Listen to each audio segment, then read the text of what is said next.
नमस्कार, ऐतिहासिक तथ्यों पर आधारित इस श्रृंखला में आपका स्वागत है। मैं हूं मुकेश कुमार। दोस्तों, हम आप ज़माने से सुनते आए हैं जयचंद का नाम, और जब भी किसी को गद्दार कहना होता है, गद्दारी से किसी को जोड़ना होता है, तो कहते हैं कि वो तो जयचंद है। लेकिन सवाल उठता है, ये जयचंद कौन है? क्यों जयचंद का नाम गद्दारी से जुड़ा हुआ है? क्यों जयचंद को हम एक गद्दार के रूप में याद करते हैं? क्या सचमुच में जयचंद नाम का जो शख्स था या जो राजा था, वो गद्दार था? उसने इस तरह का कोई काम किया था जिसके आधार पर उसे गद्दार कहना बनता है? या फिर ये कपोल कल्पनाएं हैं, कविता कहानियों का हिस्सा है, जिसने एक राजा की छवि को इस तरह से गढ़ दिया है कि वो पूरे इतिहास में एक गद्दार के तौर पर दर्ज हो गया है। आज हम इसी कल्पना की, इसी धारणा की सच्चाई को जानने की कोशिश करेंगे, और इसके लिए हमारे साथ हैं जाने माने सामाजिक कार्यकर्ता और इतिहास के जानकार प्रोफेसर राम पुनियानी। प्रोफेसर पुनियानी, कार्यक्रम में आपका एक बार फिर से स्वागत है। धन्यवाद। प्रोफेसर पुनियानी, आजकल जयचंद का नाम बहुत लिया जा रहा है, और हम जैसों के लिए तो एक वर्ग लगातार इसी तरह के शब्दों का इस्तेमाल करता है। तो और जब भी राजनीति में भी जब गद्दारी या गद्दार की बात होती है तो कहते हैं वो तो जयचंद है। तो ये जयचंद कौन थे? जयचंद राजा थे, ये बहुत सारे लोग जानते हैं, लेकिन ऐसे उन्होंने मैं तो पहले आपसे गुजारिश करूंगा कि इस राजा जयचंद के बारे में बताएं, फिर हम इसके बारे में जानने की कोशिश करेंगे कि इन्हें गद्दारी से क्यों जोड़ा जाता है। जी, देखिए, पहली बात तो ये है कि आजकल इनका नाम फिर से ज़्यादा सुना जा रहा है, क्योंकि इनके जो समकालीन राजा थे उनकी तारीफ में एक फिल्म आई है। खैर वो बॉक्स ऑफिस पे फ्लॉप हो गई है। सम्राट पृथ्वीराज, ये उनके समकालीन थे, उनके पड़ोसी भी थे। तो उनके और पृथ्वीराज के बीच में जो संबंध अच्छे नहीं थे, और जैसे हमने अपने पृथ्वीराज वाले एपिसोड में चर्चा की थी कि पृथ्वीराज की 2 बार लड़ाई हुई घुरिद घुरिद के मोहम्मद से, जिसको मोहम्मद घोरी के नाम से जानते हैं। 1191 की लड़ाई में पृथ्वीराज जीत गए, और 1192 की लड़ाई में पृथ्वीराज हार गए। अब 1191 की लड़ाई के बाद, जब बाद में 1192 में फिर से घुरिद मोहम्मद घोरी फिर से आक्रमण करने आया, तो पृथ्वीराज चौहान ने बहुत सारे राजाओं को लामबंद करने की कोशिश की। कई राजाओं ने उसको उनका साथ भी दिया, पर जयचंद ने कहा कि मैं आपके साथ समझौता नहीं कर सकता, क्योंकि उनकी जो आपसी संबंध अच्छे नहीं थे। अब आपसी संबंध का दूसरा कारण है और उस पर मैं आऊँगा। पर बाद में तो ऐसा हुआ कि 2 साल बाद मोहम्मद घोरी ने जयचंद पर भी आक्रमण किया, और जयचंद को भी अब ये उनकी लड़ाइयाँ होती रहती थी। एक लड़ाई में वो हारा, दूसरे में ये हारा। तो कई लड़ाइयों में शुरू में जयचंद ने मोहम्मद घोरी को हराया था, पर बाद में 1194 की लड़ाई में जयचंद हार गए। तो मुख्य रूप से वो एक राजा थे, उनका साम्राज्य बहुत बड़ा था, और उनके शिलालेख में उनके बारे में काफ़ी अच्छा लिखा गया है।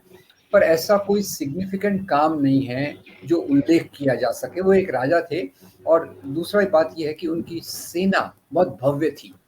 उसमें करीब उस समय के हिसाब से 1,20,000 सैनिक थे, ऐसा इतिहास के स्रोतों में है, और करीब 700 हाथी थे।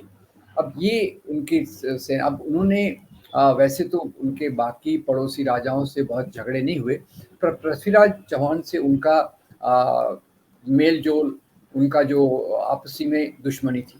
अब यहाँ जो उनकी दुश्मनी की या कहें या उनके मित्रता के संबंध नहीं थे। अब इसके बारे में 4 स्रोत का मैं आपको दूंगा। इसके बारे में जो वास्तविक ऐतिहासिक स्रोत हैं वो है एस रामकृष्णन की किताब स्ट्रगल फॉर एम्पायर वॉल्यूम 5, जो भारतीय विद्या भवन ने प्रकाशित की है। दूसरी है रोमा नियोगी की हिस्ट्री ऑफ गढ़वाल डायनेस्टी। ये 2 स्रोतों में तो ये है कि भाई ये 2 राजाओं में दोस्ती नहीं हो सकी, इसलिए जयचंद ने उनका साथ नहीं दिया, और जयचंद खुद भी होके गौरी के खिलाफ लड़ता रहा। तो ऐसा नहीं है कि अब सवाल क्या है, 2 दूसरे काव्य में इतिहास है जिसकी हमने चर्चा की। एक तो पृथ्वीराज रासो चंद्रवरदाई का, और दूसरा विद्यापति का पुरुष परीक्षा। अब ये दोनों में जैसे पृथ्वीराज रासो में एक काव्यमय किताब है, उसमें उन्होंने मोहम्मद गौरी विदेशी, ये पृथ्वीराज चौहान देशी, और उसमें संयोगिता का एंगल डाल दिया। संयोगिता का और पृथ्वीराज का प्रेम वो उसको उठा के ले गए, इसीलिए जयचंद ने उनका साथ नहीं दिया। ये इन दो स्रोतों में है, ये काव्यमय स्रोतों में है, पृथ्वीराज रासो में और काव्य परीक्षा में है। जबकि जो मैंने बाकी दो स्रोत बताए और बाकी इतिहास की किताबों में इसका कोई उल्लेख नहीं है कि संयोगिता और पृथ्वीराज चौहान में इस प्रकार के कोई संबंध थे या प्रेम थे और बाकी चीजें थी। अब उनको गद्दार क्यों कहा जाता है? तो अब इन्हीं ग्रंथों के कारण, जो काव्यमय ग्रंथ हैं, उन्होंने बताया कि भाई पृथ्वीराज तो भाई इस देश के लिए लड़ रहे थे, मोहम्मद गौरी विदेशी थे और जयचंद ने उनका साथ नहीं दिया। अब यहाँ भी आप देखिए, राजाओं की जो आपस की संधियां होती थी, उसमें हमने बहुत सारे एपिसोड्स में देखी है। जैसे बाबर को यहाँ आने का आमंत्रण, पहला लेटर जो भेजा था वो राणा सांगा ने भेजा था। उस प्रकार से देश की कल्पना नहीं थी, राजाशाहियों की कल्पना थी, राजाओं की खुद की कल्पना थी, और वो उसके हिसाब से अपने नियम बनाते थे।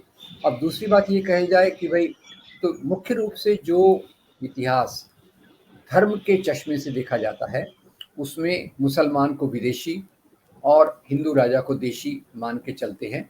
और इसमें भी अगर देखा जाए तो जयचंद की अलग से लड़ाई मोहम्मद गौरी से हुई।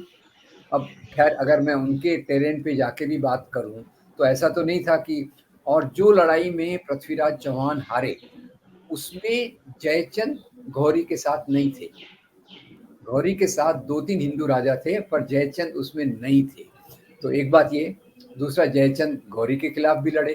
तो ये, मैं इसको ऐसा देखता हूँ कि राजा थे, राजाओं की लड़ाइयाँ होती थी, उनकी दोस्तियाँ होती थी, संधि होती थी, मनमुटाव होते थे, उसके आधार पे उन्होंने उस लड़ाई में उसका साथ नहीं दिया। और क्योंकि खास तौर से पृथ्वीराज रासो ने उसको एक राष्ट्रवादी के रूप में प्रस्तुत किया और जयचंद ने साथ नहीं दिया, तो जयचंद यानी एक गद्दार है और उसके रूप में प्रस्तुत किया गया, जो बात जनमानस में चिपक गई।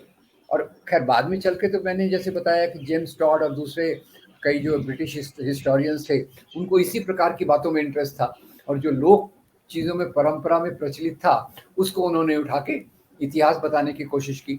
तो जो असली इतिहास की किताबें हैं उसमें इस प्रकार का कोई उल्लेख नहीं है। और जहाँ तक हमारी इतिहास की समझ है, उसमें भी राजा इस आधार पे दोस्ती और दुश्मनी नहीं करते थे कि आपका धर्म क्या है। गौरी के साथ 2-3 हिंदू राजा हैं और पृथ्वीराज चौहान के साथ कई हिंदू राजा हैं, पर जयचंद उनके साथ नहीं है। जयचंद अलग से मोहम्मद गौरी से लड़ाई कर रहे हैं, तो उसमें कोई गद्दार और वफादार और देशभक्त का कोई सवाल नहीं था, क्योंकि देश की कल्पना ही नहीं थी उस समय। उसमें तो राजाशाही की कल्पना थी ना। इस बात को हमको समझने की जरूरत है।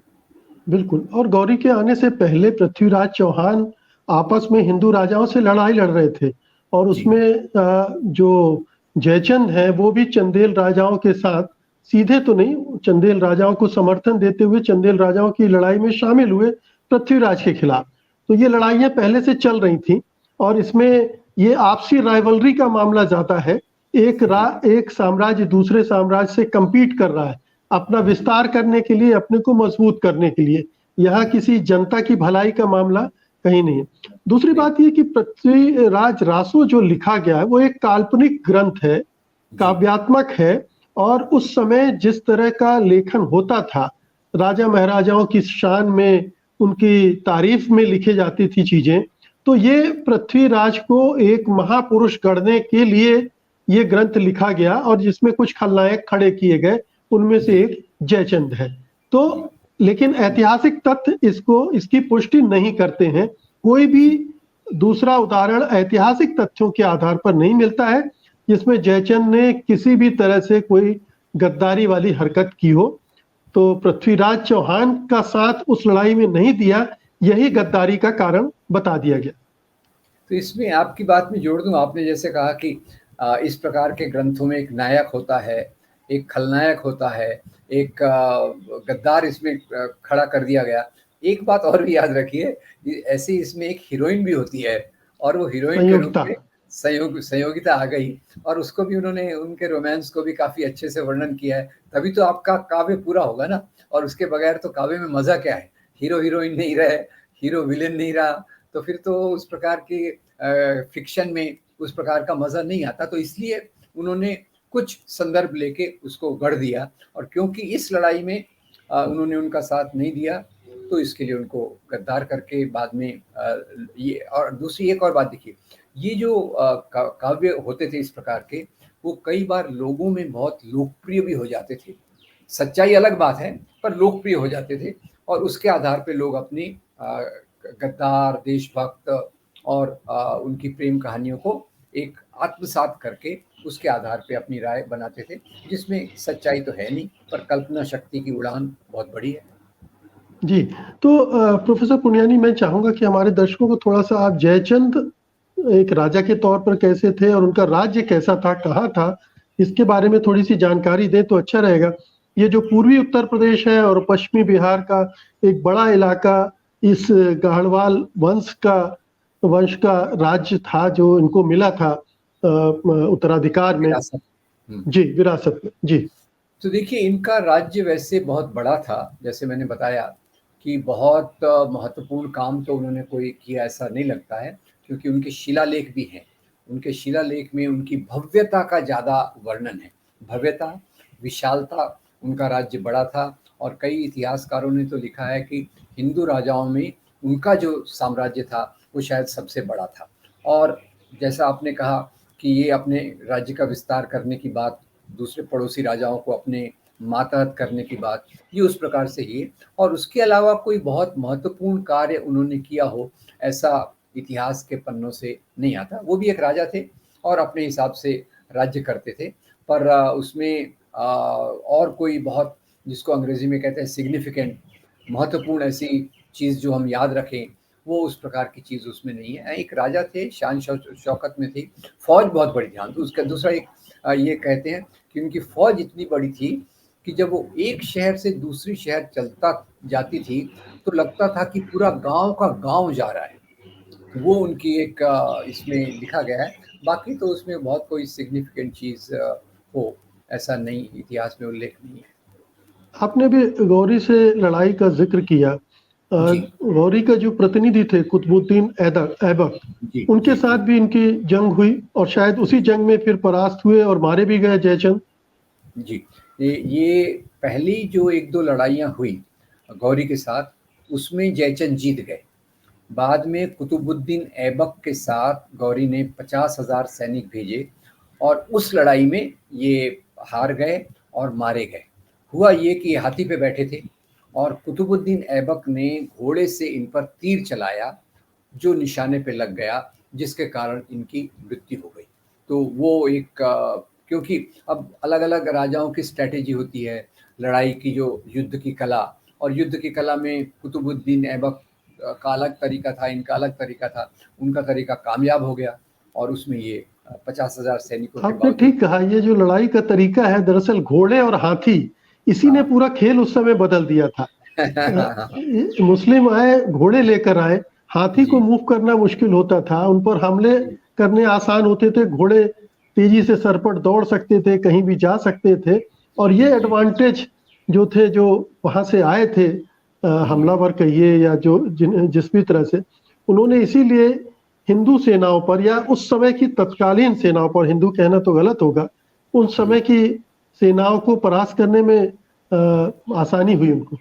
बिल्कुल। ये आपकी बात सही है कि इसमें देखिए, अब जैसे एक तो मुस्लिम आक्रांता जिनको कहते हैं, उनकी जो लड़ाई की स्ट्रैटेजी थी, वो काफ़ी अलग थी। इसके बाद देखिए समय के साथ, बाद में जब ईस्ट इंडिया कंपनी आई, उनकी फ़ौजें आई, वो भी सफल क्यों हुई? क्योंकि उनकी स्ट्रैटेजी एक कदम और आगे थी, एक कदम और अलग थी। तो इसमें कोई हिंदू मुसलमान और धर्म का मामला नहीं है। केवल छाती फुलाने से कोई लड़ाई जीत नहीं जाता।